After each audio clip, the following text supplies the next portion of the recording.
de la République, il a été reçu en audience par le chef de l'État, Ali Bongo Ondimba. Premier forum associatif qui s'est ouvert ce matin. L'ambassade de France veut accompagner les PME à la recherche des financements. Fixons nos droits en matière de téléphonie, c'est le thème de la journée mondiale des consommateurs. Dans ce journal, un extrait du discours circonstanciel du secrétaire général du ministère de l'économie, Jean-Philippe Ndong Biogo. Et puis, une éthique chrétienne de la réconciliation, une œuvre donc écrite par le vicaire des rois mages d'Akébé, Innocent Nzemba. Il sera sur ce plateau pour nous en dire un peu plus. Voilà pour les titres, les détails dans quelques instants. Madame, Monsieur, bonsoir. Bienvenue à cette principale édition d'information. Je vous le disais, au palais de la présidence de la République, le président de l'ordre des bâtonniers des avocats du Gabon a été reçu en audience par le chef de l'État, Ali Bongo Ondimba. Les deux hommes ont donc évoqué le bureau de cette institution, mais également son fonctionnement. Le compte rendu à l'air en Djouba, Bartel Boisse, de la presse présidentielle. Le bâtonnier de l'ordre des avocats, Maître Akumbu Noluna, est allé présenter au président de la République, chef de l'État, Ali Bongo Ondimba, le nouveau bureau du Conseil de l'ordre, mais aussi évoquer les questions liées au fonctionnement de cette entité. Une visite de courtoisie, et nous en avons profité pour présenter le Conseil de l'ordre, qui a été élu le 1er février 2014.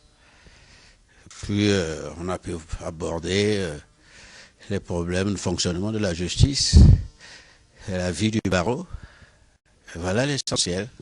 Ce nouveau conseil de l'ordre des avocats aura entre autres mission de traiter toutes les questions intéressant l'exercice de la profession d'avocat et veillera à l'observation de leurs droits, devoirs et protections. Pour le bâtonnier de l'ordre des avocats, le chef de l'État, Ali Bongo Ondimba, a été réceptif à la nouvelle vision de l'ordre.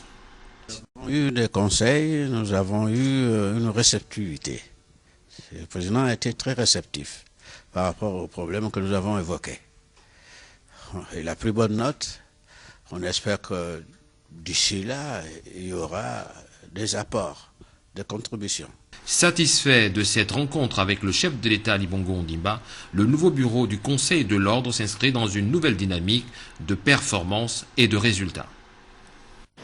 Voilà, et puis juste après la présidence de la République, le bâtonnier de l'ordre des avocats du Gabon s'est donc rendu du côté de la primature, où il a également été reçu en audience par le professeur Daniel Onaondo, Premier ministre, chef du gouvernement. Les deux hommes ont évoqué le fonctionnement de l'ordre des avocats, mais également la justice gabonaise dans notre pays. Le compte rendu avec Claudette Touré-Richon, Alain Serge et Yéné.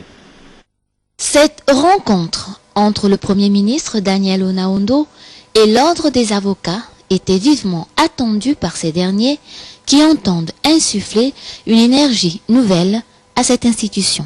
Il a été très sensible et il nous a promis ses contributions pour les jours et mois et années à venir. Les dysfonctionnements enregistrés au sein du barreau et les maux qui minent le département ministériel de la justice ont été longuement évoqués. Nous avons pu informer le Premier ministre sur le problème du barreau, les problèmes de la justice et solliciter ses conseils.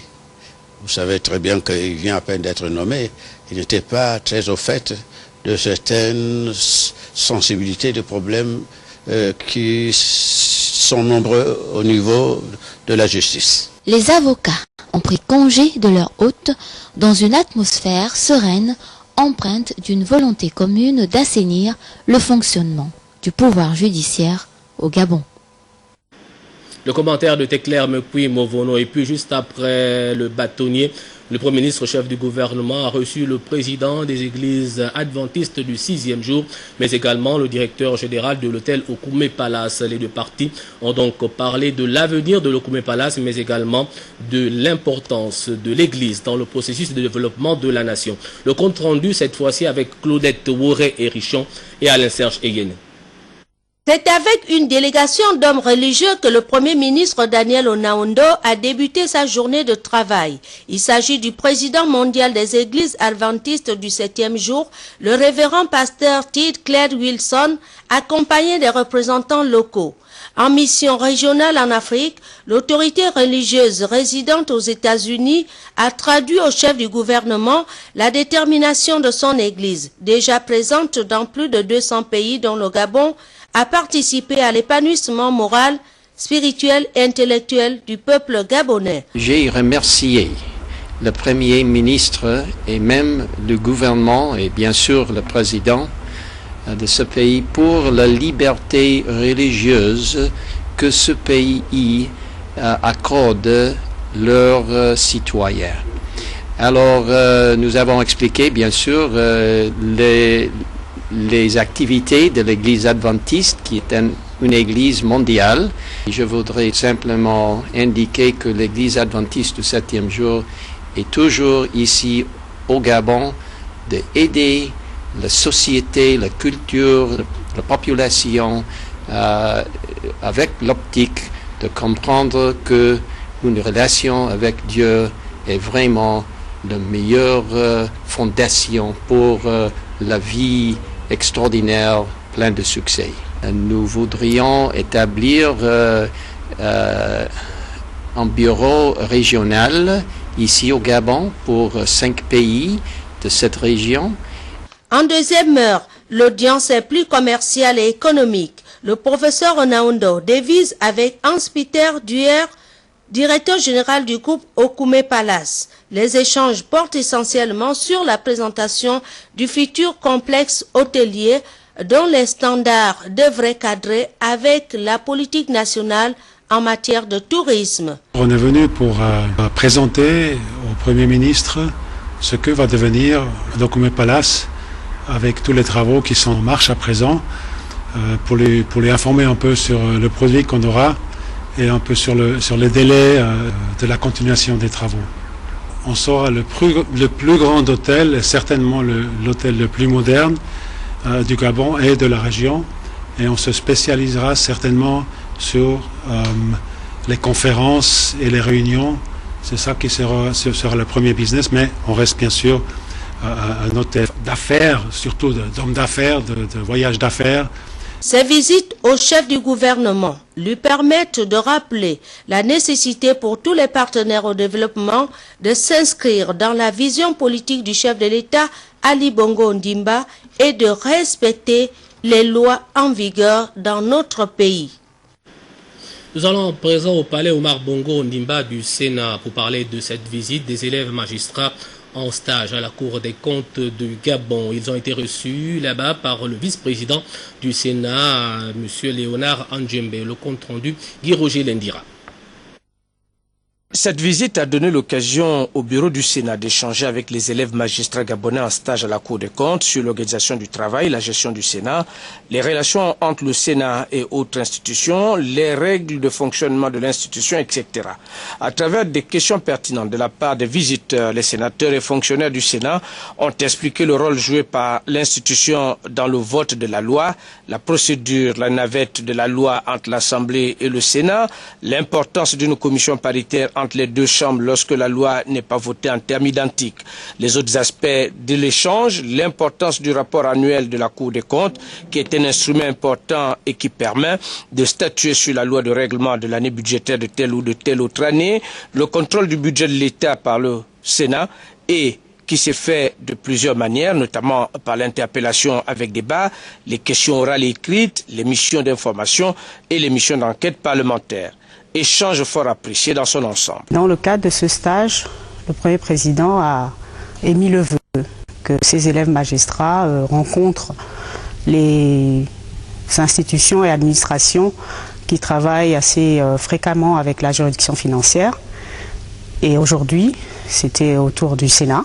Donc les élèves magistrats ont pu, sur présentation de Monsieur le Vice-président et de ses collègues sénateurs ainsi que des administratifs travaillant au Sénat, répondre à quelques questions des élèves magistrats. La visite de l'hémicycle Georges Rawiri, salle qui donne le pouvoir à un élu du Parlement de participer au vote ou non de loi, a mis un terme à cette rencontre des élèves magistrats en stage à la Cour des comptes avec le bureau du Sénat.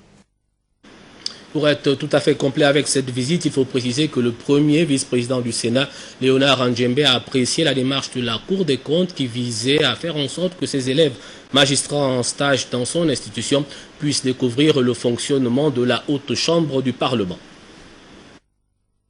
Nous avons eu beaucoup de plaisir à discuter avec nos jeunes compatriotes qui ont vocation demain à servir la Cour des comptes et qui ont souhaité s'imprégner du fonctionnement du Sénat et de son organisation et aussi de comment le Sénat gère la matière financière, puisque c'était l'essentiel de leurs préoccupations. Alors nous avons essayé de donner l'image du Sénat, ce que nous sommes, comment nous fonctionnons, et nous avons répondu à certaines questions très pertinentes sur les relations respectives du Sénat et de la Cour des comptes, parce que nous avons des relations. Et ces jeunes ont souhaité savoir un peu comment les choses se passent, comment nous fonctionnons, et j'espère que nous avons répondu à leurs attentes. Et le Sénat, c'est la chambre haute du Parlement. C'est une chambre législative dont la mission est bien sûr de voter la loi, de consentir l'impôt et de contrôler l'action du gouvernement. C'est ce que nous avons dit à nos compatriotes. Et nous avons essayé de situer le Sénat par rapport à leurs préoccupations particulières, à savoir comment situer le Sénat par rapport à la Cour des comptes. Nous avons essayé donc de leur donner tous ces éléments-là. 14 mars 2009, disparaissait à Rabat au Maroc des suites d'une maladie. Madame Edith Lucie Bongo Ondimba, première dame de la République gabonaise. 5 ans après, la mémoire donc de cette femme reste vivace dans la mémoire collective. Écoutons le récit de Patrick Sibangoy. La nouvelle était tombée comme un couperet le 14 mars 2009, plongeant ainsi le Gabon dans un désarroi total. Le Gabon venait de perdre une de ses illustres personnalités, la première dame Edith Ondimba, arrachée à l'affection des siens des suites d'une maladie à Rabat au Maroc. L'hommage rendu par la nation gabonaise à feu Edith Lucie Bongo Ondimba était à la hauteur de ce que valait cette dame d'envergure, une femme multidimensionnelle dont les qualités humaines et intellectuelles faisaient l'unanimité au Gabon et à l'étranger. La fondation Horizon Nouveau figure parmi les premières œuvres de feu la première dame en terre gabonaise. Je suis une femme accomplie et je rêve que mon Afrique est belle. Cependant, une épouse de chef d'État, et sur ce continent peut-être plus qu'ailleurs, est constamment sollicitée par les problèmes sociaux divers que rencontrent les populations. Il fait chaud ce matin du 21 septembre 1996 quand les portes de la Fondation Horizon Nouveau s'ouvrent.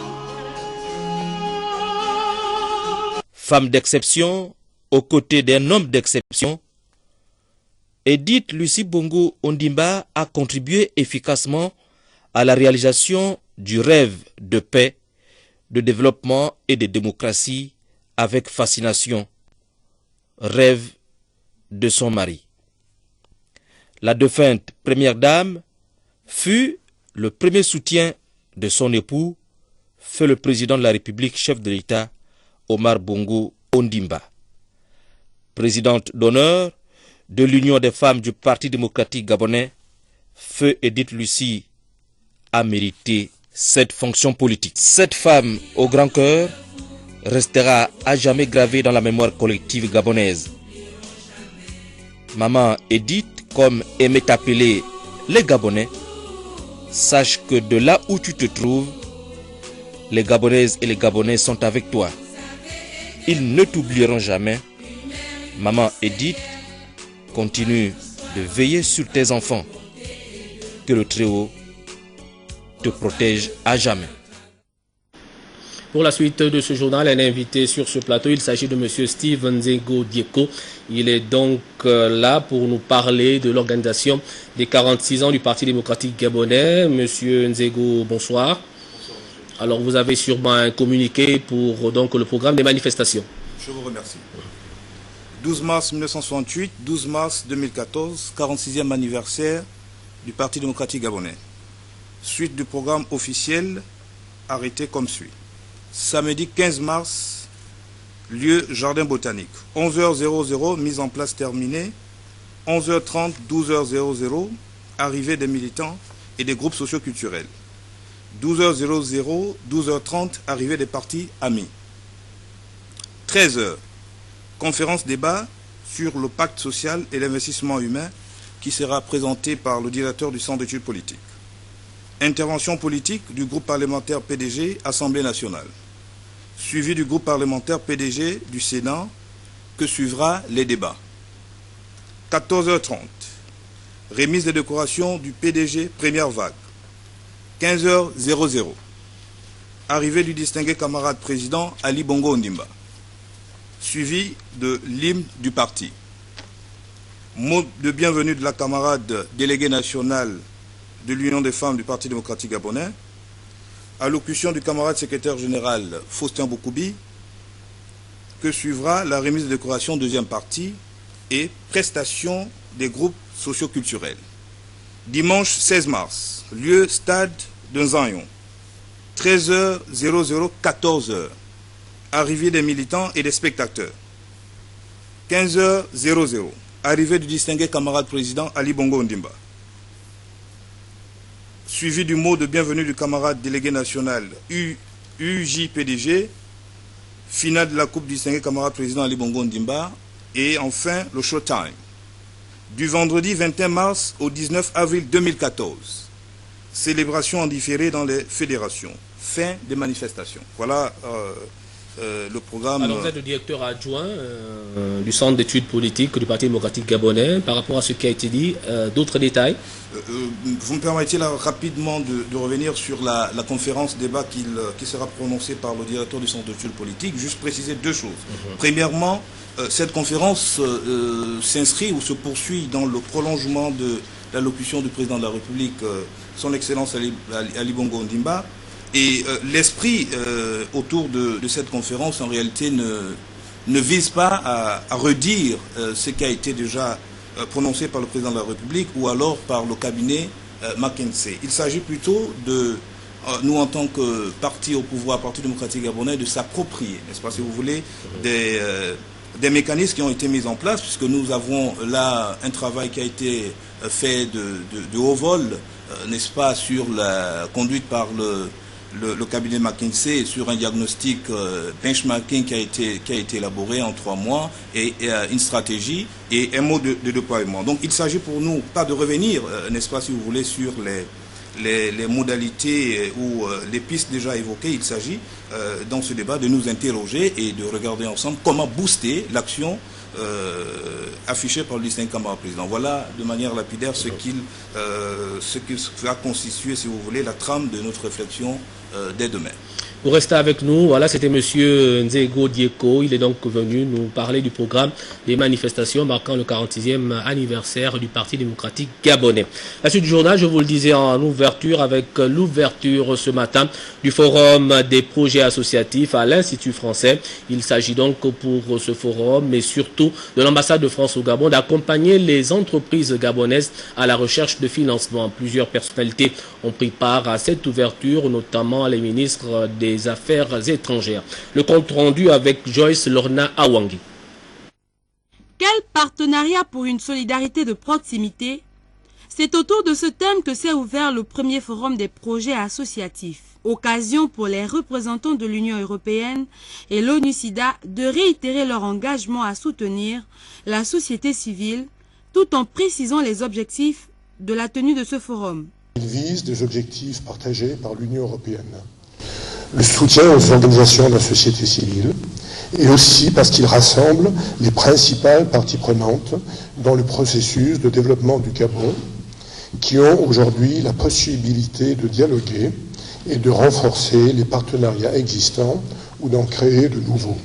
Dans le contexte global, il nous reste moins de 500 jours avant de voir rendre compte en 2015 des avancées sur les objectifs du millénaire pour le développement. C'est très bien maintenant qu'on a l'occasion de prendre le temps et de discuter quel partenariat de la société civile, le gouvernement, le secteur privé, faut-il promouvoir pour atteindre des résultats pour des gens et véritablement transformer la société gabonaise. C'est donc parce que les associations sont le fer de lance de l'action de proximité visant l'amélioration des conditions de vie des populations que l'identification des nouveaux financements tient une place majeure dans ce forum. Le forum apparaît comme un tournant majeur et décisif pour valoriser et capitaliser les acquis de toutes ces années d'action sur le terrain dans leur domaine de compétences respectifs. D'où la raison des stands et des tables rondes permettant au grand public et tout particulièrement à ceux qui travaillent dans le monde associatif de découvrir les talents, les innovations, la diversité et la richesse exceptionnelle des associations gabonaises à pied d'œuvre pour une nation dynamique et émergente. Ouvrant les assises, le ministre des Affaires étrangères a salué l'implication de l'Union européenne et les Nations unies dans la tenue de ce dernier et surtout apprécié les efforts consentis par le collectif des projets associatifs du Gabon. J'apprécie particulièrement le principe du renforcement des capacités des structures associatives qui sert de fil conducteur à ces rencontres. Je ne doute pas qu'elles sauront mettre à profit l'expertise des partenaires au développement pour s'approprier les mécanismes et les procédures susceptibles d'aboutir à la prise en compte de leurs projets. 2 jours durant, les acteurs actifs de ce forum auront l'occasion de faire part de leurs attentes et expériences en vue de parfaire le monde associatif dans notre pays. Parlons à présent de la 77e Commission nationale d'agrément au régime PME qui s'est ouverte ce matin au ministère des Eaux et Forêts. Les travaux étaient dirigés par le patron du département, Gabriel Tchongo. Compte rendu, Jean-Augustin Zengui, Jean-Pierre Moussouami. Interrompus depuis 2009, les travaux de la Commission nationale d'agrément au régime de la petite et moyenne entreprise, la 77e du genre, reprennent ce jour avec pour particularité l'examen des dossiers des 10 entreprises exerçant uniquement dans le secteur du bâtiment et des travaux publics. Au regard de l'intensification des investissements dans les infrastructures, les entreprises du BTP sont sans nul doute au cœur du processus de modernisation du pays. L'attribution de l'agrément PME à ces entreprises pourrait leur permettre de bénéficier, comme le prévoit la loi, des avantages fiscaux et douaniers, d'obtenir des marchés publics avec moins de difficultés, afin d'augmenter leur chiffre d'affaires et surtout leurs effectifs salariés permanents. Dans le cadre de la lutte contre la pauvreté, nous pensons que ces PME, qui embauchent en moyenne 15 à 20 salariés permanents, peuvent participer efficacement à la lutte contre le chômage et réduire le taux de pauvreté si l'appui sollicité auprès des pouvoirs publics peut leur être accordé. Régi par les dispositions de la loi numéro 1/421 du 8 juin 1981 instituant les mesures administratives et financières propres à promouvoir les PME gabonaises, les activités de cette commission ont été présidées par le ministre en charge des petites et moyennes entreprises. Mesdames et messieurs, cet instrument symbolise, à n'en point douter, la vocation d'encadrement et d'accompagnement des PME dans leur développement.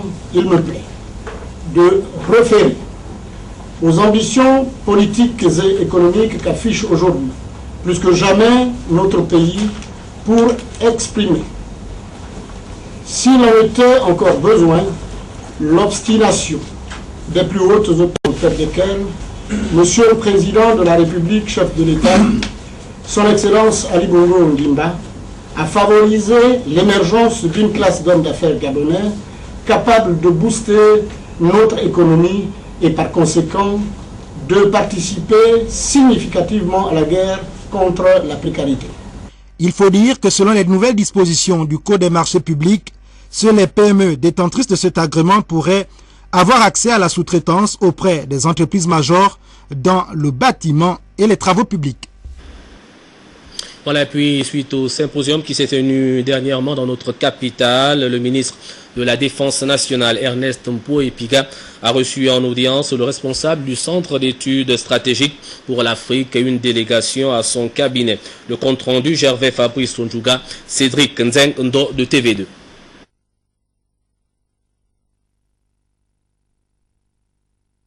La situation géographique de notre pays fait de lui une grande zone géostratégique par rapport à la sécurisation des hommes et des biens de la sous-région en particulier et du continent en général.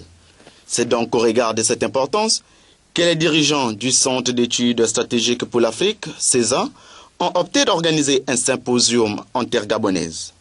À la fin des 10 travaux, il était de bonne loi que le général Gérald Lefleur, responsable de cette association internationale et sa délégation, aille faire un rapport au patron de la Défense nationale, Ernest Poepiga. C'est un centre d'études et de recherche sur le secteur de sécurité qui dépend du département de défense. On vient de faire 2 jours de travail ici au Gabon. Premièrement, on a réuni nos anciens interlocuteurs de nos programmes pour faire le point avec eux de leur projet et de renouer les liens entre nous parce qu'on est une grande famille. Le deuxième jour, en partenariat avec le gouvernement de Gabon, on a fait un symposium sur le thème de sécurité maritime. Ce programme spécifique, c'est une série de programmes qu'on a au César et c'est créé spécifiquement pour engager bilatéralement avec nos amis amicales qui se trouvent sur le continent. Donc on a une trentaine d'amicales dans les pays différents et on essaie de venir faire un petit symposium environ tous les 2 ans. Ce genre d'échange vient à propos lorsqu'on sait que les pays membres de la CEMAC préconisent la libre circulation des personnes et des biens en son sein, car, n'a-t-on pas coutume de dire, la confiance n'exclut pas le contrôle. En visite dans la sous-région, notamment en Afrique centrale, le patron de la police congolaise en visite donc chez nous a été reçu en audience par le ministre de l'Intérieur Guy Bertrand Mapango. Le compte rendu Marie-Jo Moussa Omundiengu et Serge Nzenge Mabila.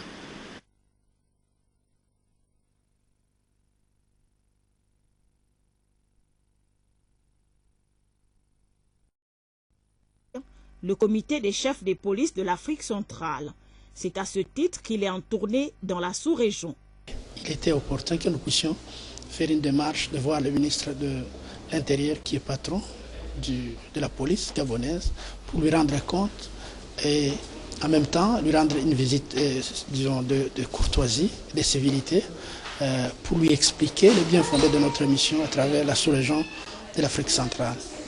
Avec Guy Bertrand Mapango, le président du CCPAC, a également évoqué les questions de coopération policière en Afrique centrale. Et en la matière, le Gabon était mon élève. Nous avons été très surpris de voir que le Gabon s'acquitte agréablement de ses tâches, c'est-à-dire qu'il a accompli les recommandations qui lui ont été faites par rapport à la coopération policière, par rapport aux opérations policières qui sont organisées dans l'espace des pays de l'Afrique centrale. Et donc, nous sommes en train d'évaluer et on se rend compte que le Gabon s'acquitte de ses obligations. Pendant son séjour au Gabon, le président du CCPAC aura des entretiens avec le commandant en chef de la police nationale gabonaise. D'une audience à une autre, nous allons cette fois-ci du côté du ministère de l'économie où le patron du département a reçu en audience les délégations de la COSUMAF, de l'Agence française de développement, mais aussi de la Banque mondiale. Le compte rendu dans ce reportage de Yves Yono. Agenda très chargé pour le ministre de l'économie gabonaise. Tour à tour, Christophe Akagamba a reçu plusieurs délégations d'experts, hauts responsables et administrateurs à son cabinet. Son ministre délégué a pris part à toutes ces rencontres. Lui faire une visite de courtoisie, compte tenu du fait qu'il vient d'être nommé. Ainsi, je devais lui mettre au courant de l'ensemble des dossiers sur l'évolution du marché financier de l'Afrique centrale. Voilà, donc, au terme de nos discussions, il a été donc question de ce marché qui est créé depuis une bonne dizaine d'années, qui est relativement encourageant par les opérations qui s'y passent. Avec tous, il était question d'échanges fructueux, axés sur des sujets de haute importance, notamment d'intérêt commun. On a fait un petit peu le tour de mes différents contacts et entretiens que j'ai pu avoir durant la semaine consacrée donc au niveau de l'Agence française de développement avec notre agence sur place et son directeur Yves Picard, à une revue de portefeuille. Revue de portefeuille qui consistait pour l'essentiel à essayer d'analyser un petit peu, je dirais, l'existence qui est en train d'être mise en œuvre et également réfléchir aux perspectives de partenariat qu'on peut avoir aujourd'hui avec les différents ministères sectoriels. Ici, les délégations de la COSUMAF, la Banque mondiale et l'Agence française de développement ont échangé leur point de vue avec Akagamba sur tous les sujets qui étaient à l'ordre du jour. pour l'appui que la Banque mondiale apporte au gouvernement du Gabon dans le cadre de la mise en place du futur ordre des experts comptables. Donc la mission que je conduis a précisément pour objet d'appuyer le gouvernement gabonais, n'est-ce pas, à pouvoir élaborer les outils de gouvernance de ce futur ordre-là. Et quand je parle d'outils de gouvernance, il s'agit bien entendu d'un code de déontologie, d'un règlement intérieur et d'un cadre organisationnel qui répondent non seulement à ce qui se fait de meilleur mondialement, mais également au niveau de la région CEMAC et en prenant bien entendu en compte les particularités du contexte du Gabon. Avec toutes ces délégations, celles de l'AFD, la Banque mondiale et la COSUMAF, rendez-vous a été pris pour bientôt. Objectif, amplifier la coopération, la rendre plus dense et fructueuse pour des partenariats gagnant-gagnant. Je vous le disais en titre, fixons nos droits en matière de téléphonie. C'est le thème retenu pour la célébration demain de la Journée mondiale des consommateurs. Écoutons à cet effet un extrait du discours circonstanciel du secrétaire général du ministère de l'économie, Jean-Philippe Biyogo. Il est au micro de Yves Oyono. Chaque année, la communauté internationale célèbre en cette journée du 15 mars 2014 la Journée mondiale du droit des consommateurs. Deux thèmes sont, à cette occasion, retenus sur les plans national et international. Fixons nos droits en matière de téléphonie pour le volet international et la téléphonie mobile au Gabon, obligations, engagements et responsabilités à l'égard du consommateur pour le volet national. Le choix de ces thèmes se justifie par le fait que la consommation des services de la téléphonie mobile est devenue une préoccupation majeure aussi bien pour notre pays que pour la communauté internationale. Cette préoccupation s'explique non seulement à cause du développement fulgurant de cette technologie ainsi que de son impact sur les économies, mais également eu égard aux effets induits de celle-ci sur les consommateurs. En effet, grâce à la téléphonie mobile, les consommateurs bénéficient aujourd'hui d'une gamme variée de services qui vont de la simple communication vocale à l'instrument de paiement, en passant par le transfert d'argent à l'Internet. Le développement de tous ces services se traduit, au niveau mondial, par un nombre d'abonnés à la téléphonie mobile qui ne cesse d'augmenter d'année en année, passant de 6 milliards en 2011 à 6,8 milliards en 2013. Dans le cas spécifique de notre pays, à fin 2013, il y avait un total de 2 520 027 abonnements, avec un taux de pénétration de 72%, ce qui fait du Gabon un marché majeur sur le plan qualitatif. La suite du journal avec notre deuxième invité. Nous recevons donc sur ce plateau M. Pakom Moubele. Il est le directeur de cabinet du distingué camarade président du Parti démocratique gabonais. M. Pakom Moubele, bonsoir. Bonsoir. Vous êtes là pour une importante déclaration. Nous vous écoutons. Je vous remercie.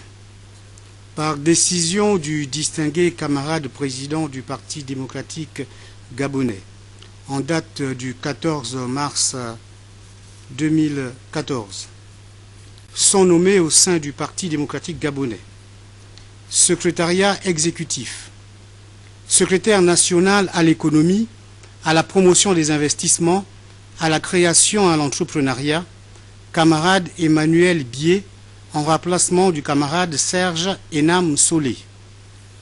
Secrétaire national à la défense, du patrimoine culturel et au sport, camarade Jérôme Kwendi Mikala, en remplacement de la camarade Viviane Biviga Boussougou.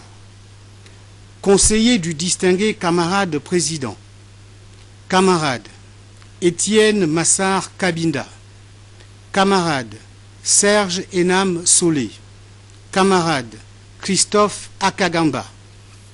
Membre du bureau politique, province de l'Estuaire, commune de Libreville, 3e arrondissement, camarade Vincent de Paul Ngonjou, en remplacement de de la camarade Laure Olga Ngonjou. Province du Haut-Ogooué, Lebombi Leyou, camarade Christian Magnagna. Province de Langounier, commune de Mouila, camarade Martin Moussavou. Premier siège de Tsamba Magoti, camarade Guibertson Mapangou. Premier Ndoulou, camarade Jean Koumbi Guiedi, en remplacement de M. Jean-François Ndongou. Membre du comité permanent du bureau politique, province de l'Estuaire. Camarade Alexandre Barrault-Chambrier, en remplacement de Madame Laure Olga Ngonjou. Et camarade Paul Biogemba, confirmé. Province du Haut-Ogooué. Camarade Ernest Bertin Poué Epiga, en remplacement de la camarade Pauline Nzete Awa. Et camarade Jean-Pierre Oyiba, en remplacement du camarade Mathias Otunga Osibadjo. Province de Langounié.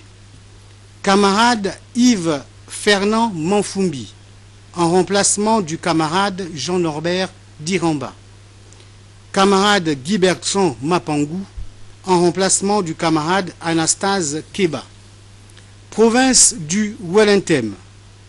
Camarade Daniel Ona Ondo, en remplacement du camarade Francis Kea Nzige. Et camarade René Ndemezo Oubian, confirmé. Je vous remercie. Voilà, c'était M. Paco Moubele, directeur de cabinet du distingué camarade président. Il était là sur ce plateau pour nous parler de quelques nominations effectuées au sein du Parti démocratique gabonais. Vous restez avec nous pour la suite du journal. Nous allons cette fois-ci du côté de l'École nationale des instituteurs de Libreville, où là-bas, depuis quelque temps, les élèves observent donc un mouvement d'humeur. Et pour désamorcer ce climat, le ministre délégué à l'Éducation nationale est allé donc rendre une toute petite visite à ces élèves. C'est ce que nous rapportent ici nos confrères de Télé Africa. Ponctué par un échange entre le ministre, l'équipe d'encadrement de l'établissement et l'ensemble des étudiants, puis de manière restreinte avec les délégués, celle-ci aura permis à ces derniers de livrer les véritables raisons de leur soulèvement. De telles occasions ne s'offrant pas souvent, les étudiants en ont profité pour égrener d'autres écueils rencontrés. Les étudiants de l'école normale des instituteurs de Libreville sont inquiets de voir traîner leur situation administrative après la formation, car nombreux se retrouvent affectés dans des zones reculées sans pré-salaire. Aussi s'interrogent-ils sur leur plan de carrière qui, bénéficiant d'une formation de niveau licence 2, se retrouvent en catégorie B1 dans un système LMD. Sur la préoccupation liée aux bourses, le ministre délégué a rassuré ses interlocuteurs sur les efforts déployés par autant les dirigeants que les autorités ministérielles pour régler le problème. Compte tenu des délais d'exécution, les choses ont peut-être un petit peu traîné. Aujourd'hui, c'est réglé. Donc, reprenez tranquillement les cours, parce que de toutes les façons, la grève, ça ne vous sert pas non plus. Parce que c'est des jours, des semaines, voire des mois de formation que vous perdez. Certains de vos collègues ont déjà perçu leur bourse. Vous avez la preuve que les choses sont en train de se régulariser, que les choses sont en train de se normaliser. Je pense qu'il n'y a plus du tout de raison de vous mettre en grève. S'agissant des carrières administratives, de la réhabilitation et la modernisation des structures d'accueil, les étudiants devront encore prendre leur mal en patience, le temps pour le membre du gouvernement de s'entourer de tous les éléments à même de lui permettre d'y apporter des solutions efficaces. Les situations administratives des agents, c'est une question transversale. Il faudra que je me rapproche de mon collègue du ministère de la fonction publique. Deux fonctionnaires, tous les deux titulaires de la licence, ne peuvent pas l'un être intégré en B1 et l'autre en A2. Il y a un problème. Donc il faudra que je me renseigne là-dessus et très rapidement on vous dira ce qu'il en est exactement. Ces assurances et promesses faites aux étudiants, ces derniers déjà favorables à la levée de leur mouvement, une partie des bourses étant payée, s'en remettent toutefois à l'Assemblée générale devant décider en dernier ressort. Voilà, et puis 49 millions de francs CFA, c'est le montant alloué par l'ambassade du Japon à l'école Sainte-Anne pour son agrandissement et son équipement. À cet effet, un contrat a été signé par l'ambassade du Japon et l'ONG Muti pour les générations futures, qui a à sa tête la marraine Laure Olga Goju. Le compte rendu dans cet élément de Yolande Ekwara. Du programme de coopération bilatérale Japon-Gabon, que l'école catholique Sainte-Anne vient de bénéficier du financement d'un projet d'agrandissement et d'équipement à hauteur de 49 millions de francs CFA en vue d'améliorer les conditions de travail de cet établissement créé depuis 1945. Ce projet, financé par le Japon, vise à améliorer le cadre éducatif et la sécurité de l'école catholique Sainte-Anne. Un nouveau bâtiment à 2 niveaux, composé de 4 salles de classe, sera construit avec le renouvellement et la réfection des tables de banc et placards. Des autres fournitures des salles de classe, comme les bureaux, les tableaux noirs et les chaises pour les enseignants, seront également équipés. Moderniser l'école Sainte-Anne, l'ONG Mouima pour les générations futures s'est engagée à assurer l'équipement informatique du nouveau bâtiment.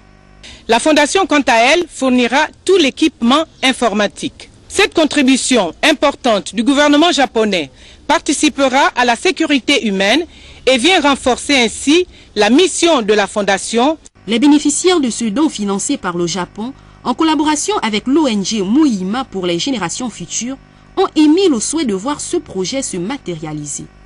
Notre établissement a contribué à la formation de l'élite intellectuelle de notre pays. Les murs et les classes de cette école restent et demeurent les témoins de l'histoire du pays. Votre soutien et votre appui dans le domaine de l'éducation démontrent que vous êtes un véritable partenaire du développement. La cérémonie s'est achevée par la signature d'un contrat entre l'ambassadeur du Japon et le représentant de l'ONG Mouima. Il faut dire que l'école catholique Sainte-Anne est la 19e école qui bénéficie de la coopération Japon-Gabon. La suite du journal avec notre troisième invité, il s'agit de M. Innocent Nzemba. Il est prêtre vicaire au roi mage d'Akébé. M. Nzemba, bonsoir. Bonsoir. Alors vous êtes là sur ce plateau pour nous parler de cet ouvrage, Une éthique chrétienne de la réconciliation. Une éthique chrétienne, un titre assez révélateur. Alors, qu'est-ce que cela évoque? Bon, d'abord, merci pour cette invitation.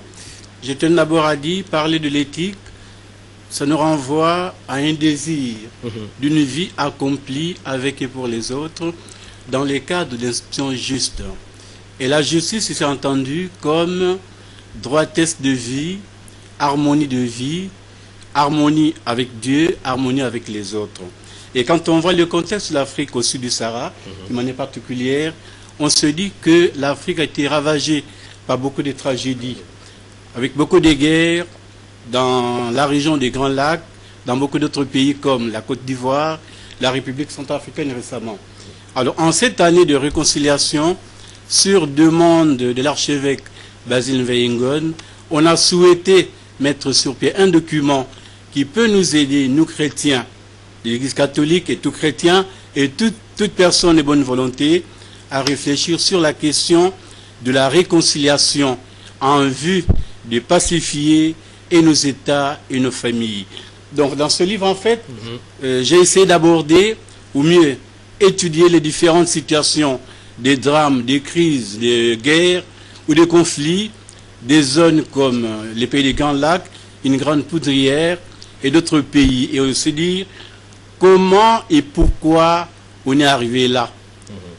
Alors, dans la deuxième partie également de cet ouvrage, vous menez une étude exégétique. Alors, pouvez-vous nous en dire un peu plus? Oui, en fait, quand je mène une étude exégétique, c'est pour nous dire qu'en tant que chrétiens, en lisant les Écritures, quelles sont ou quelle est la péricope biblique où il y a eu une gestion des crises.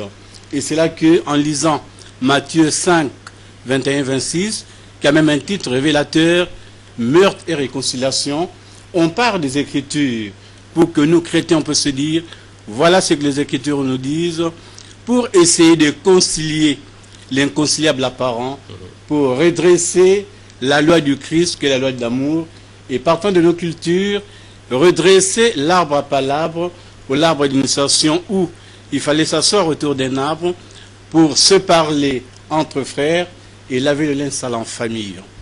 Alors, en conclusion, dans votre ouvrage, vous parlez d'une espérance de lendemain meilleur. Oui. Comment vous incitez ou comment vous expliquez les gens à pouvoir espérer à ces lendemains meilleurs, avec tous ces conflits déjà qui pullulent dans le continent?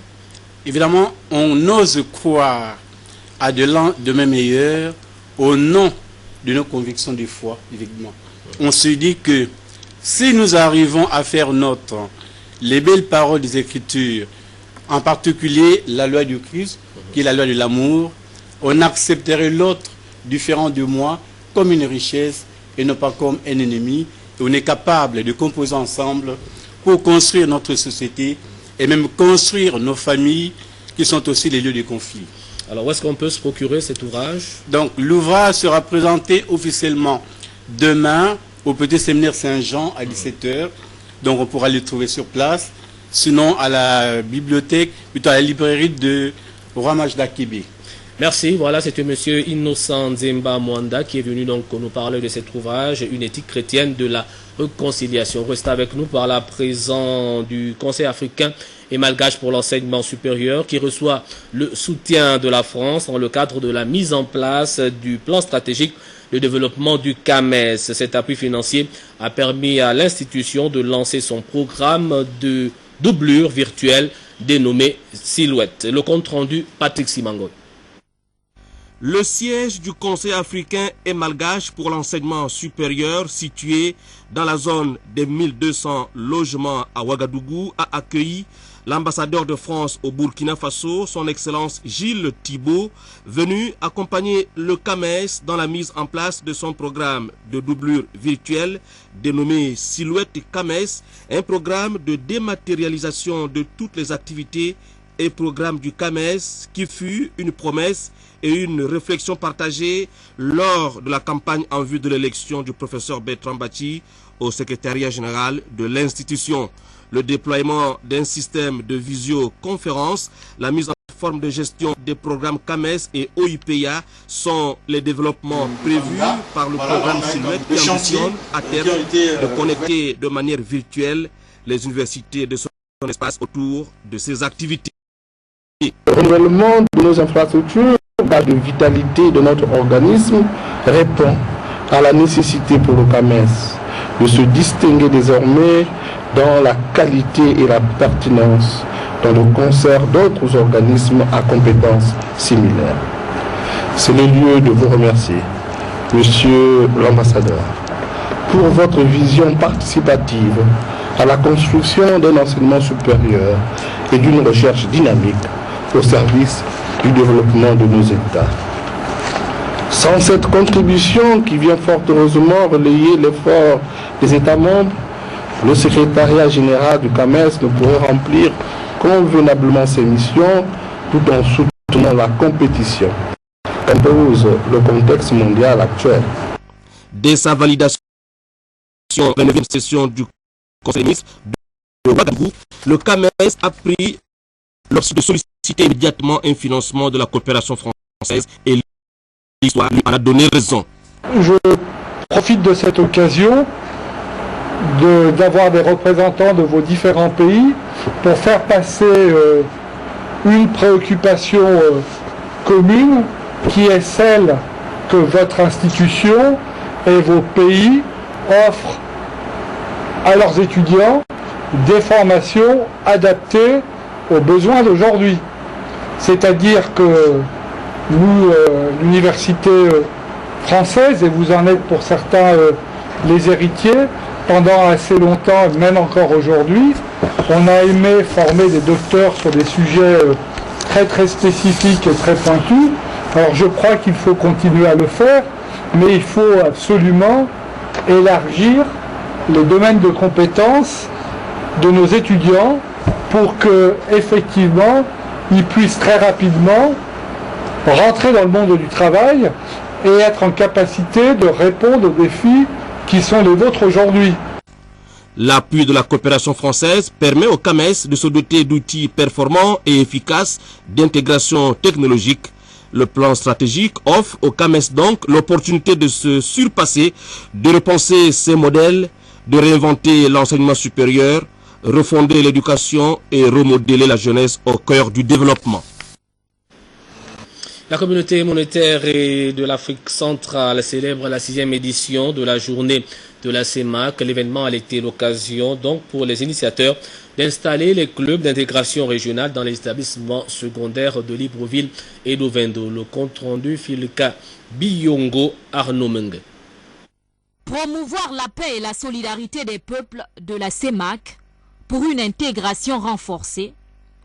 Tel est le point d'orgue de cette 6e édition de la journée de la CEMAC, la communauté économique et monétaire de l'Afrique centrale. Pourquoi on parle de paix et sécurité? La communauté a été secouée par l'instabilité qui arrive chez un pays frère qui est la Centrafrique, qui fait que ça a eu un impact énormément sur le fonctionnement de la Commission. Les États ont mis à disposition pour venir à la sécurité à la République centrafricaine des hommes, en la constitution de la force FOMAC, qui était la force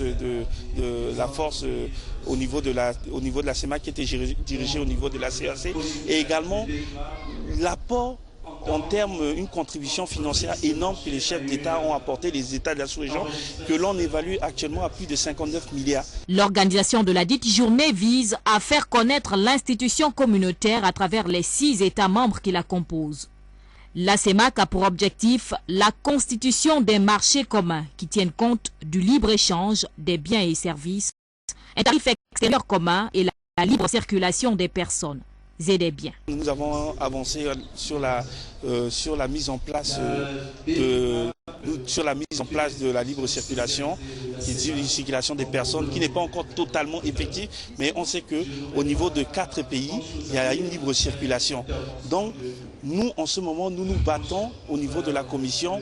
Nous allons bousculer les pays pour faire en telle sorte que cette libre circulation soit effective au niveau de tous les pays. Cette édition a donné lieu à l'installation des 6 présidents des clubs d'intégration régionale issus du lycée national Léomba, du collège Bessieux, du lycée Paul Ndjenjen Gondjou, du lycée technique national Omar Bongo, du collège évangélique d'Akébé et du lycée Mbélé. La 6e édition de la journée de la CEMAC revêt un caractère particulier, en ce sens où l'institution célèbre ses 20 ans. Voilà, et puis l'association des anciens étudiants de l'Institution nationale des sciences de gestion organise ce samedi 15 mars sa rentrée solennelle à l'immeuble Arambo. Écoutons les objectifs de la rencontre avec Cynthia Nyangimou Kwangi. Elle est au micro de Yolande Ekwara et Medangengeng. Des anciens étudiants de l'Institut national des sciences de gestion du Gabon organise ce samedi 15 mars 2014 à l'immeuble Arambo la rentrée solennelle de cette association.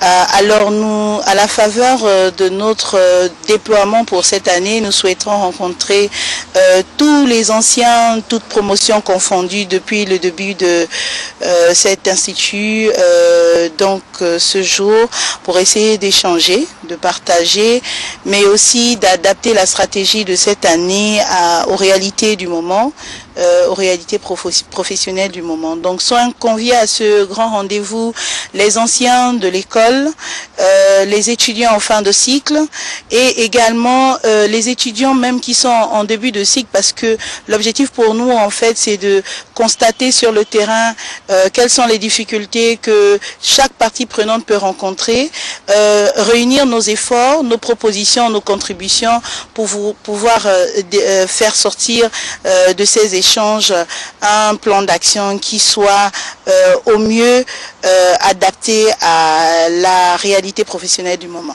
L'Institut national de sciences de gestion est la première école de commerce du pays et aujourd'hui, au terme de 10 premières années, nous voulons entrer dans cette décennie avec ce sentiment d'appartenance qui va en fait faire appel à l'excellence, à ce qui est beau, à ce qui est exceptionnel pour pouvoir donner le pas aux autres écoles de commerce. Dans le cadre de ces échanges, il sera question pour nous en fait de créer une petite cellule de réflexion qui sera le relais aux autres écoles.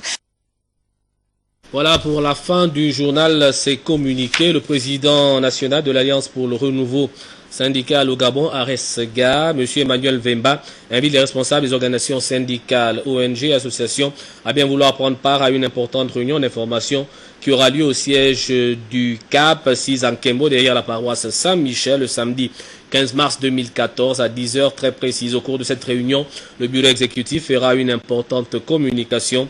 La présence de tous est vivement souhaitée. Et puis, président de l'organisation, Madame Ose Ngema Mbika Monique, agent FIFA Gabon, Monsieur Ongwa Logo Père, Pro Sport Management, en partenariat avec PNGA Gabon, organise la première édition du tournoi inter-société dénommé Champions League gabonaise des sociétés ce samedi 15 mars de 14h à 21h au Ballon d'Or. Les équipes inscrites sont conviées au Ballon d'Or selon le programme ci-après. 13h30, arrivée des équipes au Ballon d'Or. 20h30, remise des récompenses. Voilà, c'est la fin de cette édition d'information. Merci de l'avoir suivi. Je vous dis à demain lorsqu'il sera 20h, Inch'Allah.